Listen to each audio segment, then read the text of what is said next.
Hi friends, welcome back to my channel. ఎలా ఉన్నారు? నేను చాలా బాగున్నాను. ఇక స్టోరీలోకి వెళ్ళకన్నా ముందు ప్లీజ్ అండి నా ఛానల్ని లైక్ చేసి, షేర్ చేసి, సబ్స్క్రైబ్ చేయండి. ఈ స్టోరీ నా ఫ్రెండ్ భార్యకు నాకు మధ్యలో జరిగిన స్టోరీ. అయితే నా ఫ్రెండ్ మ్యారేజ్ సెట్ అయింది. తను పెళ్ళి కుదిరిందని నాకు కార్డ్ ఇవ్వడానికి వచ్చాడు. ఇక మేమిద్దరం ఒక దగ్గర కలిసాము. నాకు పెళ్ళి కుదిరిందిరా అని చెప్పేసి కార్డ్ ఇచ్చాడు. సరే అని పలానా డేట్ అని చెప్పాడు. ఓకేరా, పెళ్ళికి వస్తాను, బాగా దావత్ ఇవ్వాలి మరి నువ్వు అని అన్నాను. అరే నీకన్నా ఎక్కువనారా, నేను ఖచ్చితంగా దావత్ ఇస్తాను, నువ్వు పెళ్ళికి రా అని అన్నాడు. అలాగే పెళ్ళి డేట్ రానే వచ్చింది. ఇక పెళ్ళికి వెళ్ళాను. అక్కడ నా ఫ్రెండ్స్ చాలామంది వచ్చారు. ఫ్రెండ్స్తో మాట్లాడుకుంటూ, అలాగే తెలిసిన వాళ్ళతో ఉంటే పలకరించుకుంటూ మాట్లాడుకుంటూ ఉన్నాను. ఇక అందరం కలిసి ఫోటో దిగుదామని స్టేజ్ దగ్గరికి వెళ్ళాము. అప్పటికి నేను పెళ్లి కూతుర్ని చూడలేదు. ఎందుకంటే ఫోటో దిగిలే మూడ్లో అందరూ బిజీగా ఉన్నారు. పెద్దగా జనాలు ఎక్కువ ఉండడం వల్ల నాకు ఎక్కువగా పెళ్లి కూతురు కనిపించలేదు. ఇక అందరూ అయిపోయాక ఫ్రెండ్స్ అందరం కలిసి ఫోటో దిగుదామని దగ్గరికి వెళ్ళాము. అప్పటికి నేను చూడలేదు. అలా ఫోటో దిగుదామని లైన్గా నించున్నాము. నేను తన పక్కన నించున్నాను. సడన్గా ఒక లుక్ వేసుకున్నాను. అది అప్సరసలాగా నీలి మేఘాలు అన్నీ కలిసి దిగొచ్చిన ఆ విధంగా తను ఉంది. ఏంటి ఇంత అందమైన అమ్మాయి వీడికి పెళ్ళాంగా అయ్యిందా? నేను షాకింగ్లో ఉన్నాను. ఇంత అందమైన అమ్మాయి నాకు ఎప్పుడు కనిపించలేదు. వీడికి ఇంత అందమైన అమ్మాయి దొరికిందా? దీని అందం సొంపులు ఎంత అందంగా ఉన్నది ఏంటి అని చెప్పేసి నేను అలాగే ఆశ్చర్యపోతూ ఉన్నాను. ఫోటోలో కూడా నేను తనని చూస్తూనే ఉన్నాను. లాస్ట్కి ఫోటోగ్రాఫర్ ఏమండి ఇక్కడ చూడండి అంటే నేను అటు మళ్ళాను. ఇక స్టేజ్ దిగేసి అక్కడ కూర్చున్నాను. నా మైండ్లో అన్ని ఆలోచనలు ఇవే. ఇంత అందంగా ఉంది, దీని ఒక కంట చూస్తూనే ఉండాలి అని అనిపిస్తూనే ఉంది. తన అందాన్ని వర్ణించలేను, చాలా బాగుంది అనుకున్నాను. అలాగే ఇంటికి వెళ్ళిపోయాను. తర్వాత కొన్ని రోజుల తర్వాత మా ఫ్రెండ్ కొత్త రూమ్కి షిఫ్ట్ అయిపోయాడు. ఇక రూమ్కి పిలిచి ఫ్రెండ్స్ అందరికీ దావత్ ఇస్తానని చెప్పాడు. అలా మళ్ళీ ఒకసారి వెళ్ళాను. ఇక తను నాకు కూల్ డ్రింక్ తీసుకొచ్చి ఇచ్చింది. అలాగే మా ఫ్రెండ్స్ అందరికీ ఇచ్చింది. తను కూల్ డ్రింక్ ఇచ్చినప్పుడు తన చెయ్యి నాకు తాకింది. ఇంకేంలే, నా ఒళ్ళంతా జిల్లుమంది. తమ్ముడు లేచి నిల్చున్నాడు.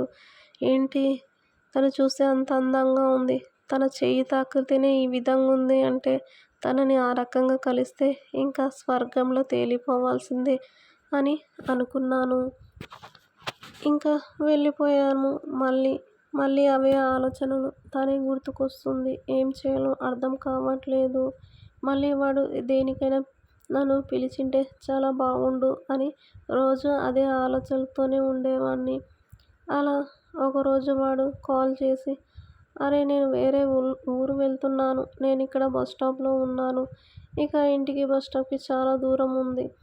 మా ఇల్లు వాళ్ళ ఇల్లు కొద్దిగా దగ్గరలోనే ఉంది. ఇక ఇంట్లో ఏదో బ్యాగ్ మర్చిపోయాను. సో ఆ బ్యాగ్ నాకు తెచ్చి ఇవ్వరా, నేను మళ్ళీ ఇంటికి వచ్చి ఇక్కడికి రావాలంటే లేట్ అవుతుంది. ప్లీజ్, ఎలాగో నువ్వు దగ్గరలోనే ఉన్నావు కదా, తీసుకొని రా అని అన్నాడు.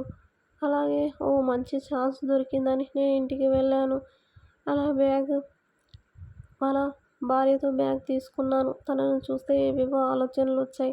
అలాగే బ్యాగ్ తీసుకొని రైల్వే స్టేషన్కి వెళ్ళి తనకి బ్యాగ్ ఇచ్చాను.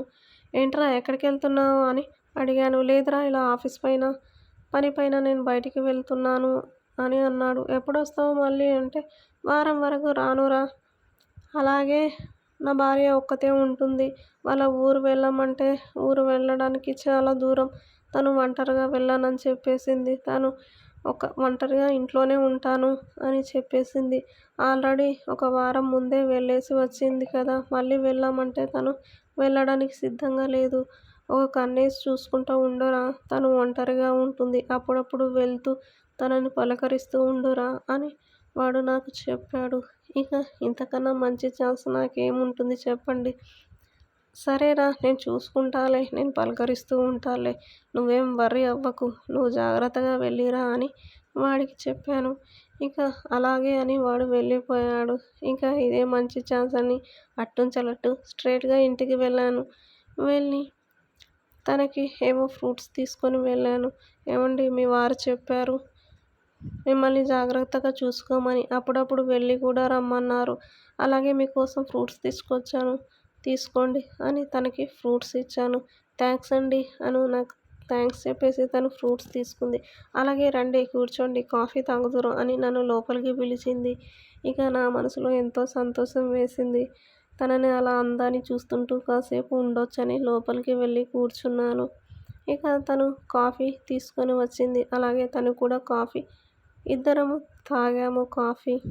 ఇంకా ఏంటండి అన్నట్టు మా మధ్యలో కొద్ది డిస్కషన్ జరిగింది. మాట మాట పెరిగింది. తను మీకు లవర్ లేదా అని అడిగింది. లేదు నాకు లవర్ అన్నాను. ఎందుకు అని తను అడిగింది. ఇంతకుముందు ఉండే బ్రేకప్ అయిపోయింది. ఇప్పుడు ఏ అమ్మాయి జోలికి వెళ్ళట్లేదు అని చెప్పాను. అవునా అని తను అంది. నేను ఇంకా నువ్వు చాలా అందంగా ఉన్నావు అని అన్నాను.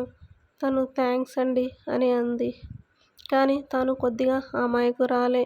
నేను ఏదో ఒకటి చెప్పి తనని బోల్తా కొట్టించొచ్చు, నా వశం చేసుకోవచ్చు అని అనుకున్నాను. ఇంకా నేను వెళ్ళి తన పక్కన కూర్చున్నాను. ఏంటండి పక్కన కూర్చున్నారు అని అంటూ ఉంది.